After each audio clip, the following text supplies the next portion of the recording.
Lance and Jill are good-looking, have a beautiful son, and another child on the way. They seem to have it all. But Jill has a problem: postpartum depression.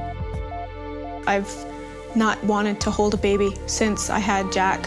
You feel totally trapped, like there's nothing you can do. You know, I'd just sit there and I'd fantasize about all these things that I could do to him to make him stop crying, you know. At the extreme end are women who suffer a psychotic depression, who decide that the world is so evil that their children can't be allowed to live in that world, and they murder the children. Until you've been in their shoes, you can't judge them. Like, you just can't. Will Jill's depression return when the new baby arrives? It's very real now. Come home. Mommy's a basket case. She became like overwhelmed. The intimacy thing is a problem. Dad got sleep last night, Mom not so much so. Hi, baby. Hi, my name is Jill Weber. I'm 29 years old and I'm a stay-at-home mom. I'm expecting my second child. Lance and I have a baby boy, Jack. He's 2 years old, and we're excited to be expecting a baby girl next. Having kids has been like my whole purpose in life. I know that sounds so cliche, but it's so true. All I've ever wanted to be was a homemaker. I wanted to raise my children and put supper on the table for my hubby and, you know, keep house. And that's what I've always wanted to do. Everything about Jill made her the woman for me. It was her personality, her beautiful looks, her charisma, just her smile, her determination, just everything, just all appealed to me. He's a wonderful father. He's so supportive and so involved and so there for everything that needs to be there. He's a great, great father. There's not much that we disagree on, and I think that's what makes our relationship so great. It's like we're best friends. We do a lot of things together. We think alike.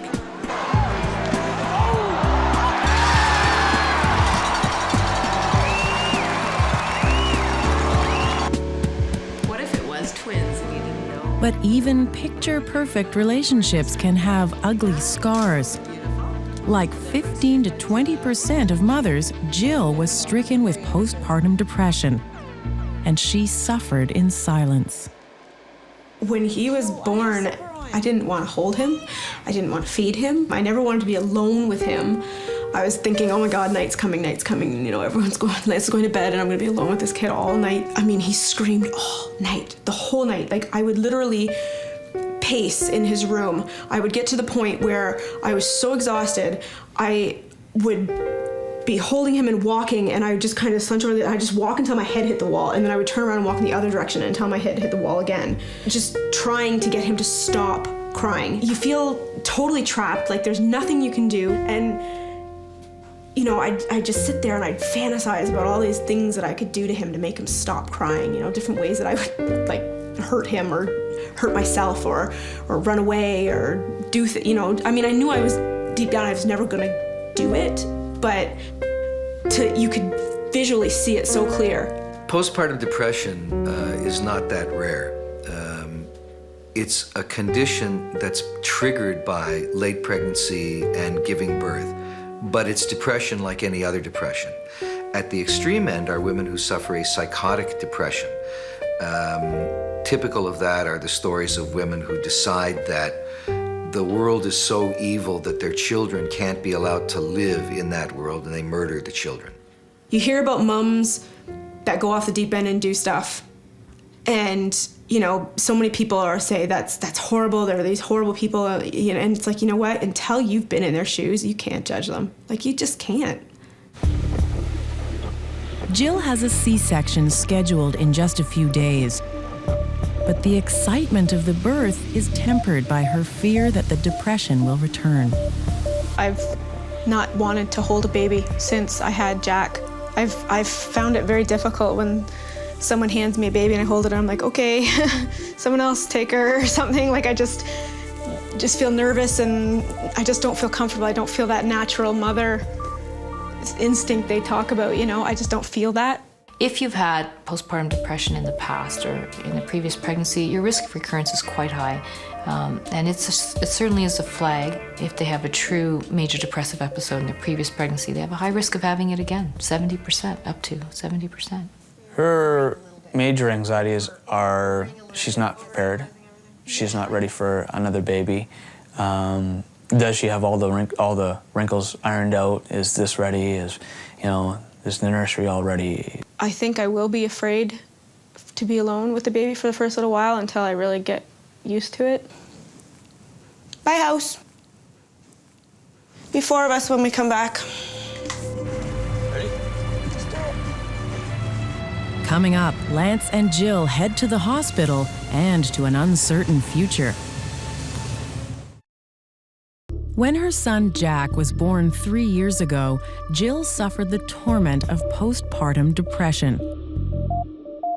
With the birth of her daughter only moments away, is Jill's depression about to return? Due to son Jack's massive 9 pound, 7.5 ounce birth weight, Jill is having a C-section. Right now, the only thing I'm really focusing on is the horrible things that are about to happen. It's weird, I guess. I don't know with the C-section I found personally, having the drape up, you don't see anything, you don't feeling anything, you're not really experiencing the birth in that aspect. I love you. I love you more. I was actually in the operating room when the C-section was taking place. I just tried to concentrate more or less on Jill and keeping her calm and comfortable, as well as trying to keep comfortable myself. I'm not going to be the only woman in your life anymore. No. There she goes. You see her? I just had a scalpel down here. Oh, that's how the water coming out. That's a water coming out. Jill, here comes the baby. Here. See the little one? I never got to have a little baby. Go. Oh, I feel like... Here we are, Dad, upside down. Yeah, it's a baby girl. Baby Alish weighs in at 7 pounds, 7 ounces, far less than her brother Jack's whopping 9 pound debut. Yep.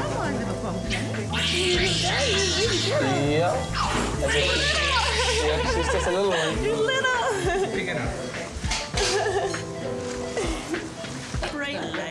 Even in the middle of this elation, Jill is concerned about how she will react to her new daughter. We have to keep this on. The first time I held Alish, I'm trying to remember exactly when it was. I'm pretty sure it was when I was laying in recovery. Everybody else was holding her and passing her around, and they brought her to me to feed. I felt pretty good because everybody was there, and I don't know, I think she likes to be with you. You take her. Okay. I'm still unsure and not 100%, about how everything was going to go, and I was still nervous about what was to come, but I did feel kind of that immediate little attachment to her. See, Mommy? There's Mommy.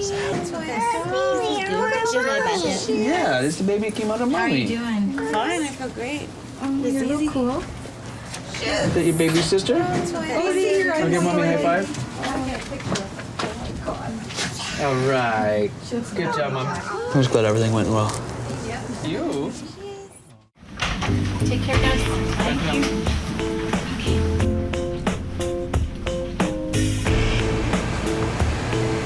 Hi, Mommy. Hi, buddy. I want to hug you. After a few days recovery at the hospital, Lance and Jill head home with their new daughter, Alish.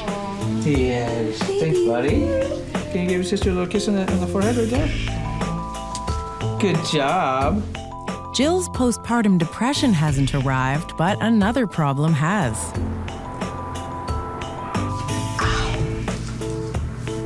Okay. Most difficult part for me since she's been born has been feeding. She wouldn't stop rooting. She was looking for my breast constantly. And she latches on, no problem. It's just that she wouldn't quit. She got it? And then, now I'm sore and bleeding and blistered and a mess, and, it hurts really, really, really, really bad. For the first week after Alicia's birth, Lance is off work. He helps out with the midnight diapers, but there are some things he can't change. Way to go, Sunshine! I lost the surface of this nipple. It blistered and the whole thing came off, so now it's just all red scab, like it's just raw skin completely, the whole thing. I gotta pump. We gotta leave. She's gonna be up, she's starting to stir, and she's gonna be on to eat in 15 minutes. Again? Yeah. She just ate shortly. No, it'll be like 2 hours since she's starting to stir. She's been doing the 2-hour thing. You better get your butt in the shower, because Okay. I haven't even eaten. We gotta leave in like half an hour. Okay.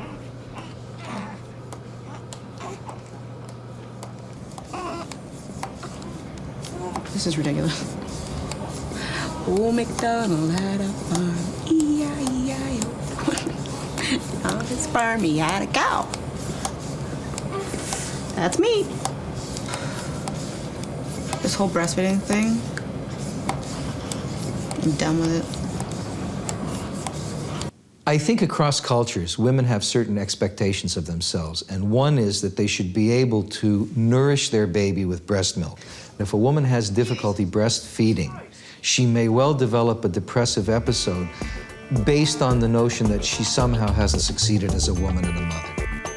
My boobs hurt so bad. Oh my God. Coming up, an unconventional solution to Jill's breastfeeding problems. Cabbage! And Lance must return to work. At first, I'm going to be very afraid to be alone. Baby Alish is a week old. Fortunately, Jill is not feeling the pangs of postpartum depression that she endured when her first child was born. The size of freaking oranges. Unfortunately, she does have another pressing problem.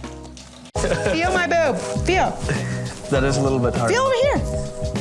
Oh, that's a rock in there. I know! My boobs hurt so bad. Oh my God. They're so hard and like, ow. Jill has an unconventional solution to her problem. Cabbage. I get to smell like coleslaw. It's a really old ancient remedy. It's just making a comeback. And you just take like raw green cabbage leaves. There's something in it. They don't have absolutely no idea how it works or why. And then you put them in your bra and you wear them on your boob for 15 minutes twice a day. Makes your boobs better. Putting cabbage in your breasts, it's often recommended.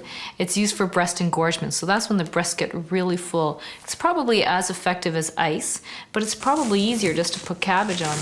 The cabbage is thought to help reduce the engorgement and makes it feel better, and probably works similar to ice. Coleslaw boobies.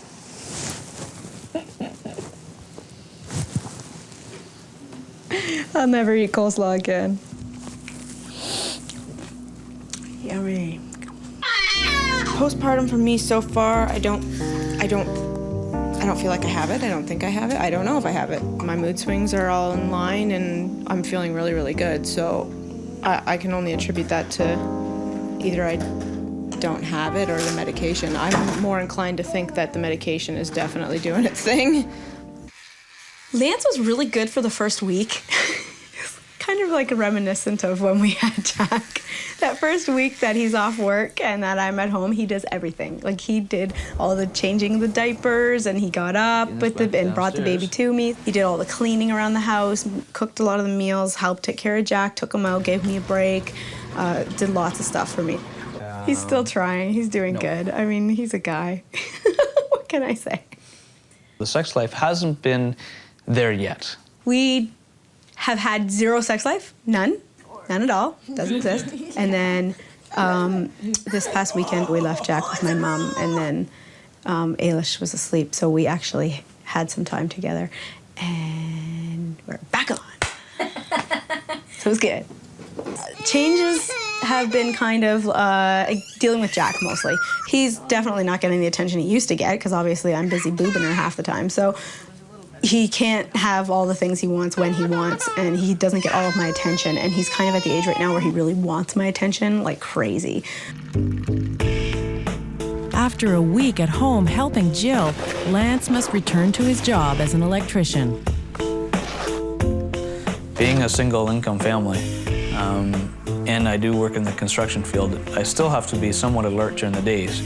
People don't realize how dangerous your job is, and you know, the slightest little mistake and zap, you're gone. So we both thought, and more so her than myself, that I need some sleep. So that Lance can sleep in the master bedroom undisturbed, baby Alish is being moved into the room that son Jack occupied as a baby. The room Jill calls the torture chamber. The night that we decided that we were going to move her back into her own nursery, the last night that I was feeding in our room, I was sitting there and thinking, okay, well, we should move her back into our room tomorrow and stuff. And I all of a sudden started to feel really anxious. Like I all got really hot and kind of sweaty and was feeling nervous and was just feeling like, oh my God, I can't do that. I can't do that. I can't go back in there. All these emotions and everything came flooding back to me of what I went through in this room with Jack. Like the pacing, walking in here back and forth, when I'm so tired I can't even look. I just walk until I hit my head on the bowl and turn the opposite direction, and the crying and the tears and the screaming and everything. It was just like this suddenly became like a torture chamber.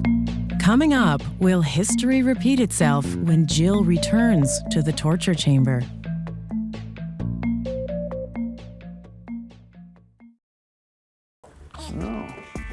Tonight is Jill's first night alone on the graveyard shift with her new daughter, Alish, in the same room where she first experienced postpartum depression with her son, Jack. A room Jill calls the torture chamber. Tonight we are going to move Alish into her own room, and I'm stressing about it. Lance is ready. I'm not ready. A little nervous about being back into that room, being Jack's old room, the baby's room. I want to go back in that room. I didn't have any. You don't want to go back into that room because of the memories that you've had, not so much because you know that's going to happen again. No, I know logically that it's different. I know that she's a totally different baby, and I know that it's completely illogical even what I'm thinking. And I know that, but it's the anticipation of going back there. It's that first night. I just don't even want to go in there. And it's like you're the one that's punishing me because I feel almost like I'm being abandoned by you. Well, what? Weird, eh? But you're being punished by me. Almost. It's okay. I know it sounds really weird, but it's kind of like it feels like okay. I'm in my room and and you're still there. Like when we're in our room, you're there. You're with me. I feel okay. It's a totally different environment. It's all new. It's all wonderful. And it's great. But by me having to go back into that room and having to go there completely all alone at night by myself, it's almost like you're going back to your normal life and I'm having to go back to the torture chamber and I have to face it all by myself. And it's like you're the one that is sleeping still and everything. So there's like a little bit of resentment there towards you because you get to sleep and have a wonderful life and I get to go back to the torture chamber. There's nothing towards you. I know I'm being completely illogical. We'll see.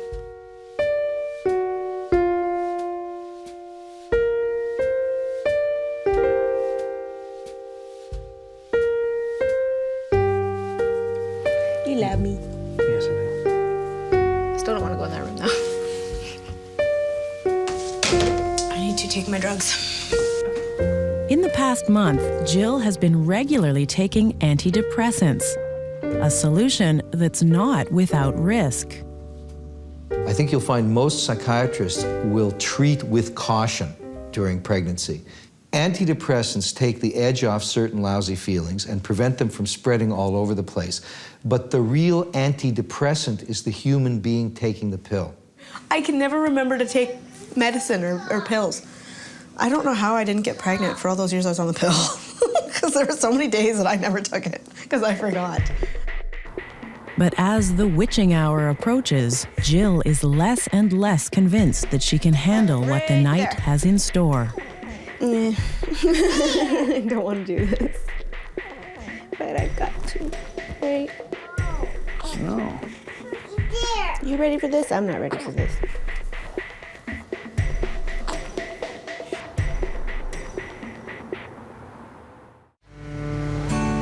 The next morning, and the results are in. And it's good news. Jill and baby Alish have passed with flying colors. She goes to bed. She sleeps. She sleeps. Jack never slept. She sleeps. It's good. And I had Jack and I was like, you guys are all nuts. This is impossible. This is horrible. This is the worst thing in the world. And then I have Alish and she's such a good baby and it's all exactly like what everyone's been talking about. Now it's like the clouds have parted, hallelujah, and like I get it now. I understand what it's like having a baby and loving them and holding them and thinking it's wonderful. And I have learned from Alish that you really need to slow down and accept people's help and be open about your feelings and how things are going. Jill sought out the support of her husband and family. She understood and faced her illness. According to the experts, Jill did everything right her second time around. If a mother has had a postpartum depression, knows it, and understands she's vulnerable, then she can protect herself and her marriage and her baby from a second episode. Once you realize you've had it and it can be treated, you can prevent it coming back with medication and individual psychotherapy. And that's a wonderful thing to do for yourself, your family, and your baby. Everybody says that we have the $1 million family. I'm still waiting for the $1 million. Yeah.